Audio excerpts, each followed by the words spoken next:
Breaking news చూస్తున్నాం. మంచువారి ఇంట family fight రచ్చకెక్కింది, ఉద్రిక్తతంగా మారింది, మరింతగా ముదిరిపోయింది. ఏకంగా దుబాయ్ నుంచి వచ్చిన మంచు విష్ణు వచ్చిరాగానే జల్పల్లి ఫామ్ హౌస్ లోకి ఎంట్రీ ఇచ్చాడు. అక్కడికి చేరుకొని ఏకంగా అక్కడ ఉన్నటువంటి మంచు మనోజ్ తన భార్య ఇద్దరిని కూడా బయటికి పంపించేశాడు. ఒక రకంగా చెప్పాలంటే గెంటేశాడనే ఒక చర్చ కూడా ప్రారంభమైంది. భార్య మౌనికతో పాటుగా బయటికి వచ్చాడు మంచు మనోజ్. తన అన్న గెంటేశాక మీడియాతో మాట్లాడారు కూడా. ఆశ కోసం కాదు, నా కుటుంబం కోసం నా పోరాటం అంటున్నారు మంచు మనోజ్. ఎస్, నన్ను కావాలని ఇబ్బంది పెడుతున్నారు, నా కుటుంబం పైన న్యాయ పోరాటం చేస్తున్నా అంటున్నారు. బయటకు వచ్చినాక దృశ్యాలు తన భార్య మౌనిక మంచు మనోజ్ ఇద్దరు బయటకు వచ్చి మీడియాతో మాట్లాడడం మనం చూస్తున్నాం ఆర్టీవీ స్క్రీన్ పైన. ఎస్, మంచు మనోజ్ బయటికి రాగానే ఆయన ఎక్కడికో ప్రయాణం అవుతున్నారు. తన అనుచరులతో కొన్ని కార్లతో ఆయన బయటకు వచ్చేసారు. ప్రస్తుతం ఆర్టీవీ వారిని ఫాలో అవుతోంది. ఇంతకీ మంచు మనోజ్ ఎక్కడికి వెళ్తున్నాడు ఏంటి అనే విషయాలపైన చాలా పెద్ద ఎత్తున ఉత్కంఠ కొనసాగుతోంది. అన్న గెంటి వేయడంతో న్యాయ పోరాటం చేస్తాను, పలువురిని కలుస్తానన్న మంచు మనోజ్ బయటికి వెళ్ళి ప్రయాణిస్తున్నారు. మీకు రెండో బాక్స్ లో కనబడుతోంది ఆయన ప్రయాణిస్తున్నటువంటి ఆ కారును వెంబడిస్తోంది ఆర్టీవీ, ఆయన ఫాలో అవుతోంది. ఏం జరుగుతున్న ఉత్కంఠ నెలకొని. ఎస్, దేవిక అందుబాటులో ఉన్నారు. దేవిక, ప్రస్తుతం మంచు మనోజ్ ని ఫాలో అవుతున్నారు మీరు, ప్రస్తుతం ఎక్కడున్నారు? మంచు మనోజ్ ఎటు వెళ్తున్నారు?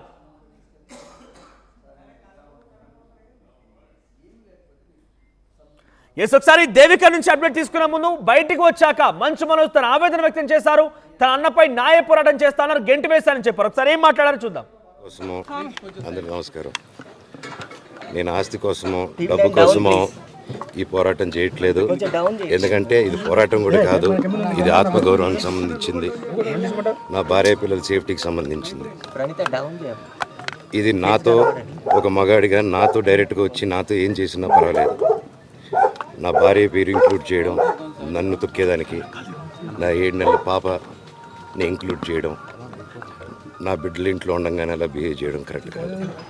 ఈరోజు పోలీస్ దగ్గరికి నేను వెళ్ళి ప్రొటెక్షన్ అడిగాను. నేను మొన్న వచ్చి అడిగినప్పుడు మీకు అన్ని ఎవిడెన్స్లు ఇస్తాను, ఎస్ఐ గారు ఇక్కడి నుంచి వచ్చి నేను ఇస్తాను సార్ ప్రొటెక్షన్ చూపించాను, బౌన్సర్లు అందరూ అక్కడ దాంకున్నారని చూపించాను. అది కొంచెం చూసి ఓకే సార్ మీరు ధైర్యంగా ఉండండి, మేము ఎక్కడికి వెళ్ళట్లేదని చెప్పి మాట్లాడి పారిపోయారు. ఇప్పుడు కానిస్టేబుల్స్ వచ్చి అందరూ నా మనుషులను అందరినీ భయపించి ఇప్పుడు వాళ్ళ పేర్లు తీసుకొని బెదరగొట్టి మా మనుషులను పంపించేసి వేరే బాడీ గార్డ్ లోపల పంపించున్నారు సార్. ఏం జరిగిందండి అసలు? గొడవలు జరగదు కాదు సార్. ఫస్ట్ డిపార్ట్మెంట్ ఎందుకు వన్ సైడ్ తీసుకుంటున్నారు? కంప్లైంట్ తీసుకున్న తర్వాత వాళ్ళకి ఏ అధికారం ఉంది? నా ప్రొటెక్ట్ చేసే మనుషులు పంపించేదానికి అధికారం ఏముంది? ప్రపంచంలో నా అందరినీ కలుస్తాను సార్, బయలుదేరుతాను. అందరికీ నమస్కారం. నేను ఆస్తి కోసమో డబ్బు కోసమో ఈ పోరాటం చేయట్లేదు. ఎందుకంటే ఇది పోరాటం కూడా కాదు, ఇది ఆత్మగౌరవానికి సంబంధించింది, నా భార్య పిల్లల సేఫ్టీకి సంబంధించింది. ఇది నాతో ఒక మగాడిగా నాతో డైరెక్ట్గా వచ్చి నాతో ఏం చేసినా పర్వాలేదు. నా భార్య పేరు ఇంక్లూడ్ చేయడం, నన్ను తొక్కేదానికి. ఎస్, మొన్న పోలీసుల ఫిర్యాదు తర్వాత అక్కడికి వచ్చినటువంటి పోలీస్ అధికారులు ఇక్కడ వారితో నాకు ఇబ్బంది ఉందన్నప్పుడు ఏం పర్వాలేదు, మీరు ధైర్యంగా ఉండండి, మీకు భరోసాగా ఉంటామని చెప్పినటువంటి పోలీసులు ఉన్న ఫలంగా చెప్పకుండా పారిపోయారు. ఆ తర్వాత ఇప్పుడు పోలీసులు నాకు రక్షణ ఇవ్వాల్సింది పోయి ఎట్టి పరిస్థితుల్లో పట్టించుకోవడం లేదు. ఎందుకింత వన్ సైడ్గా పోలీసులు వ్యవహరిస్తున్నారు? పోలీసుల తీరు పట్ల కూడా తనకు అనుమానంగా ఉంది, బాధ కలిగిస్తుంది అంటున్నారు మంచు మనోజ్. మరోవైపుగా జల్పల్లి ఫామ్ హౌస్ కు చేరుకోగానే వచ్చి రాగానే తనని తన భార్యని బయటికి పంపించాడు మంచు విష్ణు అంటూ కూడా ఆయన ఇండైరెక్ట్ గా చెప్పుకొచ్చారు. మరోవైపుగా ఒక మగాడిగా నేను ఎదుర్కొంటాను, నన్నే కాకుండా నా భార్య పైన కూడా ఈ రకంగా ప్రవర్తించడం చాలా ఇబ్బందికరంగా ఉంది, చాలా ఆవేదనకు గురి చేస్తున్నట్టు చెప్పుకొచ్చారు. మరి ఏంటి నెక్స్ట్ సిచ్యువేషన్ ఏంటి, ప్లాన్ ఆఫ్ యాక్షన్ ఏంటి అన్నప్పుడు అందరినీ కలుస్తున్నాను, ప్రపంచంలో అందరినీ కలుస్తానని మాట్లాడుకొచ్చారు. ఒక రకంగా ఆయన ఆవేదనతో కూడినటువంటి మాటలే మనకు కనబడుతున్నాయి. ఎస్, ఒకసారి మనం చూస్తున్న ఆర్టీవీ స్క్రీన్ పైన రెండో బాక్స్ మీకు కనబడుతోంది. మంచు మనోజ్ బయటకు వచ్చి తన భార్యతో సహా బయటికి వెళ్ళిపోతున్నారు. ఆయన కొన్ని కార్లు తీసుకొని తన అనుచరులతోని తనకు సంబంధించిన వ్యక్తులతోని బయటికి వెళ్ళిపోతున్నారు. ఎక్కడికి వెళ్ళారేమో కానీ ఆయన బయటకు వెళ్ళిపోయారు.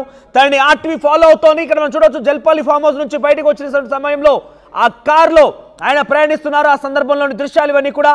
సో ఆయన బయటకు వచ్చి వెళ్ళిపోయారు. ఆయన అక్కడి నుంచి ఎక్కడికి వెళ్తున్నా అర్థం కాదు, కానీ కొద్దిసేపుగా ఆయన ఎయిర్పోర్ట్ వైపుగా వెళ్ళారు. ఎయిర్పోర్ట్లో ఏదో ఫోన్ రాగానే తిరిగి అటు నుంచి ప్రయాణం మరొకసారి యూటర్న్ తీసుకున్నట్టు తెలుస్తోంది. సో ఆర్టీవీ వారిని ఫాలో అవుతోంది. ఆర్టీవీ ప్రతినిధి దేవిక మంచు మనోజ్ ఎక్కడికి వెళ్తున్నారన్న విషయాన్ని ఫాలో చేస్తున్నారు ఆవిడ. ఎస్ దేవిక, అసలు ఏం జరుగుతోంది? మంచు మనోజ్ ఎక్కడికి వెళ్తున్నారు? ఆ ఆవేదన పరిచినటువంటి ఆ మాటల తర్వాత ఆయన లక్ష్యం ఏంటి? నెక్స్ట్ ఎక్కడికి వెళ్తున్నారు?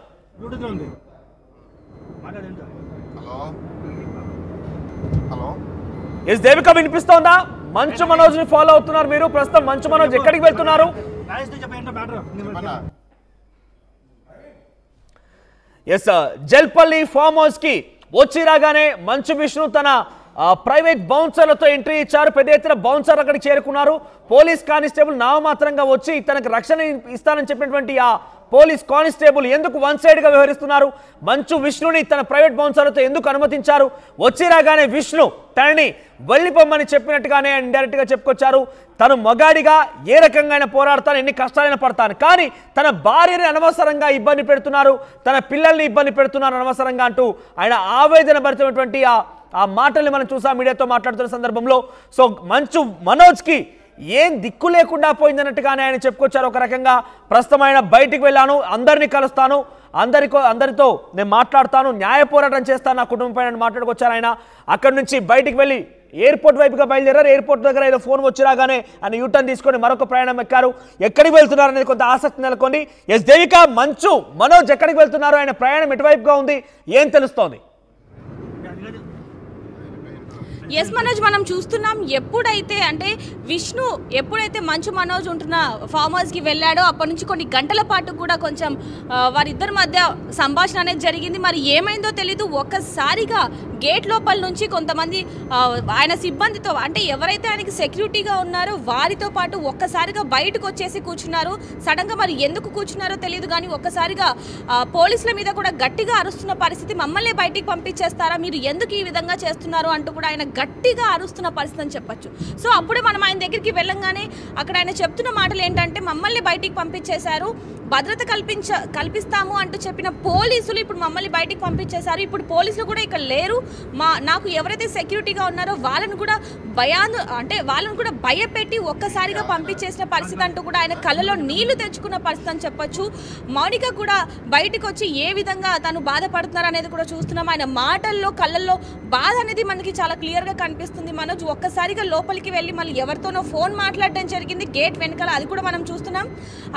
ఒక కొద్దిసేపటి తర్వాత కొన్ని క్షణాల్లోనే ఆయన శంషాబాద్ ఎయిర్పోర్ట్కి వెళ్ళడం జరిగింది. మరి అక్కడ ఏం జరిగింది, ఆయన ఈ ఫోన్లో ఎవరితో మాట్లాడారో తెలియదు, కానీ ఒక్కసారిగా మళ్ళీ ఆయన యూటర్న్ తీసుకొని ఒక్కసారిగా ORR మీదకైతే వెళ్తున్న పరిస్థితి ఇప్పుడు మనం చూస్తున్నాం. లైన్లో ఆయన కార్ని మనం చేస్ చేస్తున్నాము. ఆయన చాలా స్పీడ్గా ఎవరితోనో ఫోన్లో మాట్లాడుతూ వెళ్తున్న పరిస్థితి. ఆయన వెనకాల కూడా ఆయన బౌన్సర్లు ఆయన ముందు ఒక బౌన్సర్లు ఒక కార్ వెళ్తుంది, ఆయన వెనకాల కూడా బౌన్సర్లు కార్ వెళ్తున్న పరిస్థితి. మరి అంత స్పీడ్గా ఎక్కడికి వెళ్తున్నారు అనే విషయాలు మాత్రం ఎవరికి తెలియని